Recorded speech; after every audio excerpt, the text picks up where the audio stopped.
Welcome back to my countdown to James Gunn Superman, where I'm reviewing every mainline Superman movie, one per day, until the Man of Steel returns to theaters in just a few days this Friday.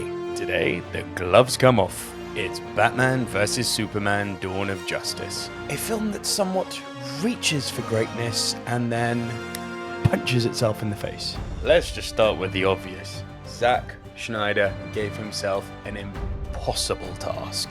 In a single movie, even with the extended 3-hour runtime of the Ultimate Cut, which is the definitive version and the one I'm going to be talking about here today, he tries to introduce a new Batman, make him a central character, build and resolve a feud between him and Superman, set up Lex Luthor as a mastermind villain, introduce Wonder Woman, tease Doomsday, stage a final act battle royal, and lay the groundwork for the entire Justice League. That's not ambition, that is a logistical nightmare. And no, it doesn't all work. The result? A mixed bag. Sometimes stunning, sometimes frustratingly exhausting. Snyder, to his credit, is a maestro of visual iconography. He frames shots like Renaissance paintings. He makes superheroes look godlike. But there's a problem. For all the beauty, there's too little narrative conviction. It's style over substance again and again and again. And nowhere is that more obvious than in the movie's most infamous moment. Yes, that scene. Why did you say that name? Real talk, it's become the poster child for tone-deaf storytelling. Actually, on a side note, I find it fascinating that there's people already review bombing the new Superman.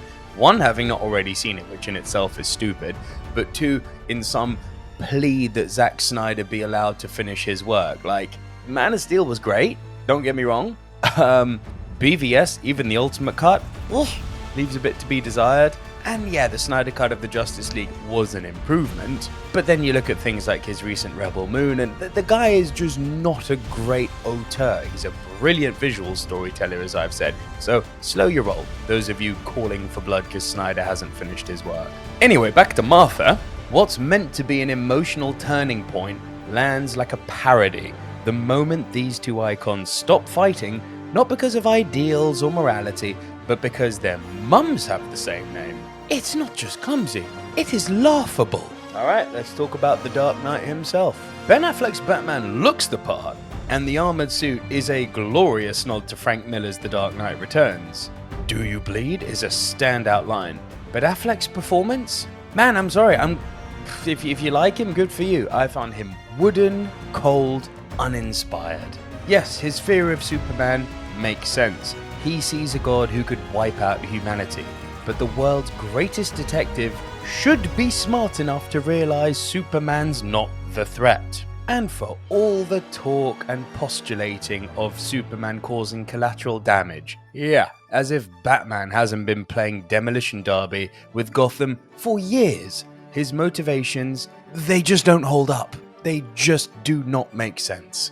Yeah, even worse is the fight itself. I reference again Frank Miller's The Dark Knight Returns. That kicked ass. This film is literally called Batman v Superman, and yet the central brawl is weightless, rushed, it's emotionally thin. It should be iconic. It should be one of the all-time great cinema moments with the two biggest superheroes of all time squaring up.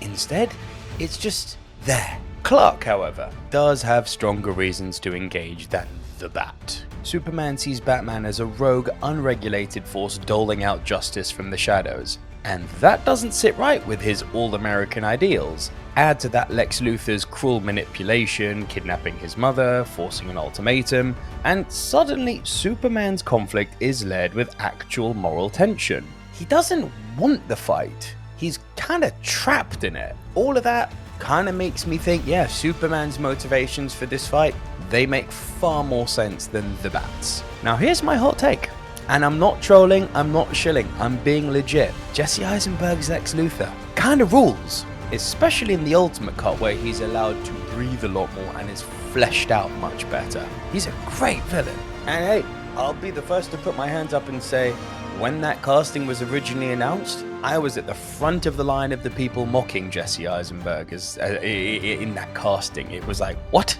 But revisit this with fresh eyes. Eisenberg's Lex isn't in it for land or laughs, like Gene Hackman. He's terrifyingly effective. This is a villain who manipulates senators and indeed murders them.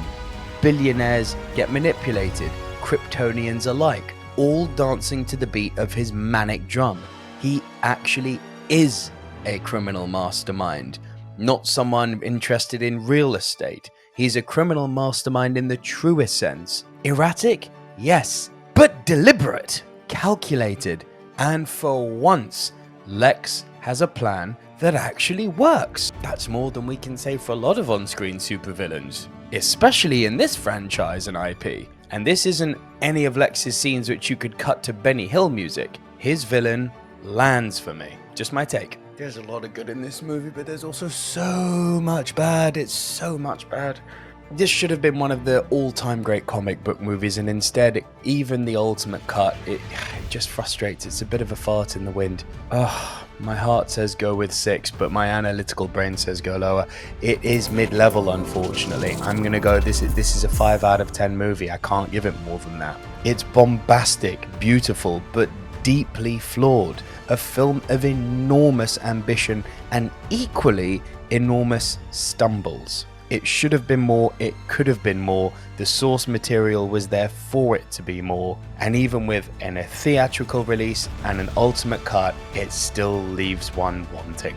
Tomorrow, I'll try and lighten the mood a bit with our final review in our countdown to James Gunn's Superman. I'm going to be reviewing Justice League, but not the theatrical cut. I'm going to be doing Zack Snyder's Justice League, the 4-hour behemoth. You'll want to tune in for that one. So if you're not already, please do subscribe to the channel. Make sure you've got the notification bell turned on so you don't miss that review when it goes up. But until tomorrow, stay super, and I'll see you all then. Bye for now.